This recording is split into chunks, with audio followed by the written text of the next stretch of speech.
Here are 5 supernatural stories. Number 1. I'm not really sure how to explain this. I was babysitting a 4-year-old about 2 weeks ago, as his mother had to go to work and his grandmother that usually watches him was in the hospital due to some sort of medical issues. Everything went fine as the day went by. Me and the 4-year-old spent the whole day playing games and watching TV in the living room. He laid down and I put on a movie for him in his room, and walked out, and remembered to leave the door open a crack.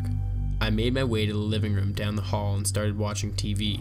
I turned the TV down so I could hear if the 4-year-old was getting up or walking around. I didn't hear anything at first except for the movie that I had put on for him. But after about 5 minutes went on, I heard the TV in the boy's room turn up really loud, so I ran in, and the boy was laying in bed with a weird expression on his face. I couldn't tell if he did it or not, so I told him not to touch the TV, and he looked at me and said, "It wasn't me, it was the man." So I kinda got creeped out and asked, "What man?" And he pointed towards a huge teddy bear, so I just ignored it and went back to watching TV. When all of a sudden I hear a man's voice talking really low, almost like someone in a different room on the phone trying not to be heard.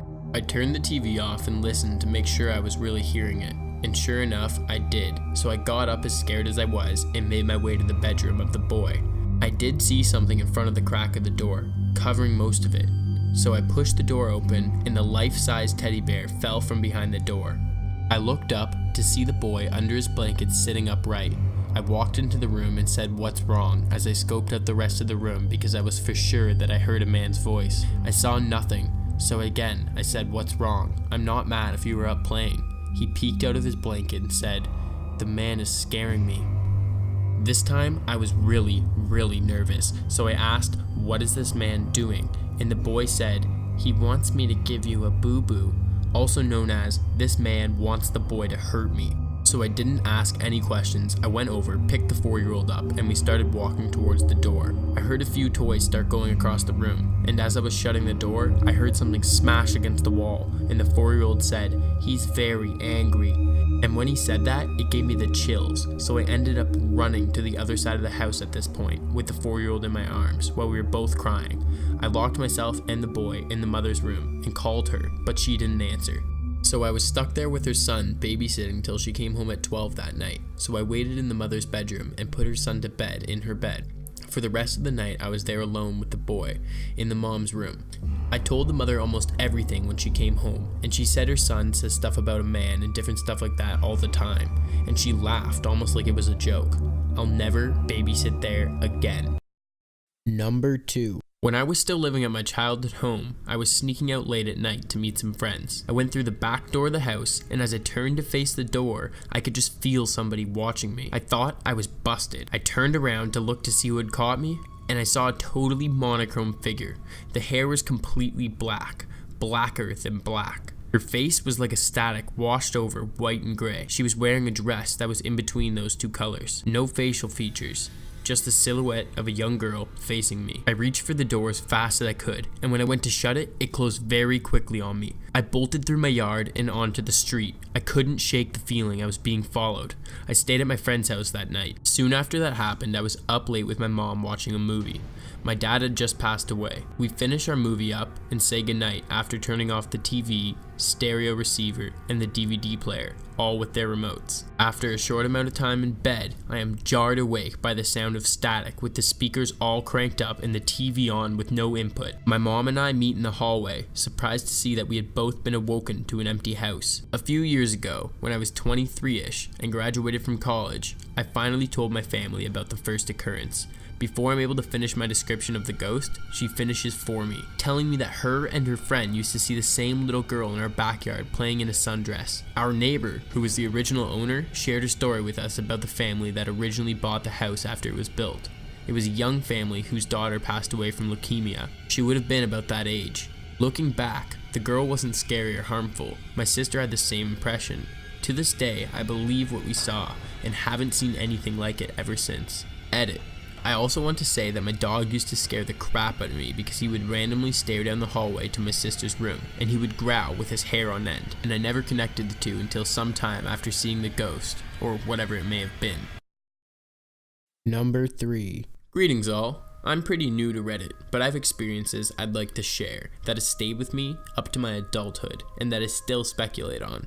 I was born in the Illinois and raised there for a short time until I was 7 before moving to Minnesota. That's where this takes place, in the Illinois. I was 5 at the time, and I'm 26 now. My mom had a best friend who used to watch me, my sister, and my brother. But that day, my mom and her best friend decided they wanted to go clubbing and asked if her best friend's grandmother, aka Big Mama, could watch me. And in the morning, my own grandma would pick me up. Now, let me set the mood here. This woman lives in a trailer park, nestled in a bed of trees on all sides. And inside her trailer was the creepiest thing of all. Clowns. She collected ceramic clowns. They were everywhere, all over the living room, and they made me very uneasy to begin with. Soon, night came at some point, and it was time for bed. She had one of those couches that pulled out into a bed, and once I was tucked in, she turned the lights off. That living room was very dark. I was barely able to see my own hand in front of my face, so I lay there looking around, having a hard time feeling sleepy due to the quiet and darkness. That's when something catches the corner of my eye next to my bed. I see a small mass of a dark shadow of a person sitting next to my bed. It had a form and a shape of someone small. I could even make out what I could only guess were braids sticking up slightly around its head. When I saw that, my heart started pounding. There were no features, just outline of a small person. I threw the covers over my head, praying whatever it was would be gone. When I pulled my covers down, it was still there, not moving, just sitting there, looking at me, at the side of my bed. I don't know how much time had passed, with me peeking at this thing over the blankets, which I could only guess was a small girl. I began to shiver, thinking about how I could get out of the living room. I summed up all the courage I could before bolting and passed this thing into Big Mama's other grandmother's room, who was 12 at the time and had been staying there that night. She was still up with her lights on. I told her what I saw, and I was not going back out there. At this point, I was in tears. She calmed me down the best she could and took my hand, and we ran into the living room without even looking around and made it to Big Mama's room. I told her everything. We went back into the living room, she turned the lights on, and there was nothing there. Not even clothes or an object that could mimic what I saw. And thinking back to that, how was that thing sitting next to my bed when there was no chair there in the first place? Anyway, Big Mama let me sleep in her room the rest of the night. In the morning, my grandma came to pick me up, and I told her everything. Now, I thought this ended there, but when I grew older into my teens, I recalled this story to my grandma just casually, and she looked at me nervously and said, "You know, I didn't want to tell you this then because you were so small, and I didn't want to scare you anymore, but after you told me what happened, I asked Big Mama, and she said, 'She's not lying. I've seen that little girl too.'" I felt goosebumps after I heard that. I had always been told at the early stages of my life, I would always talk into the air as if seeing someone that my mom couldn't. I even referred to a woman as the bad lady, but I have no memory of it. My last and final memory of those happenings was what I saw that night. Nothing like it has ever happened to me again. Number 4. So a few years back, I worked at a place called Choke Canyon Barbecue. When I got the job there, all the kids told me that they thought it was haunted.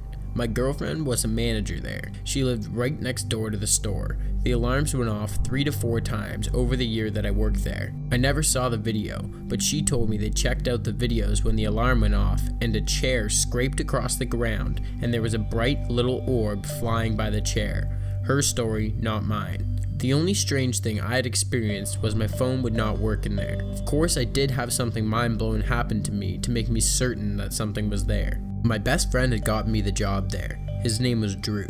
So one day, Drew wore a bright purple shirt to work. My other manager, not my ex-girlfriend, asked me to go get some fries or some shit out of the freezer, so I went.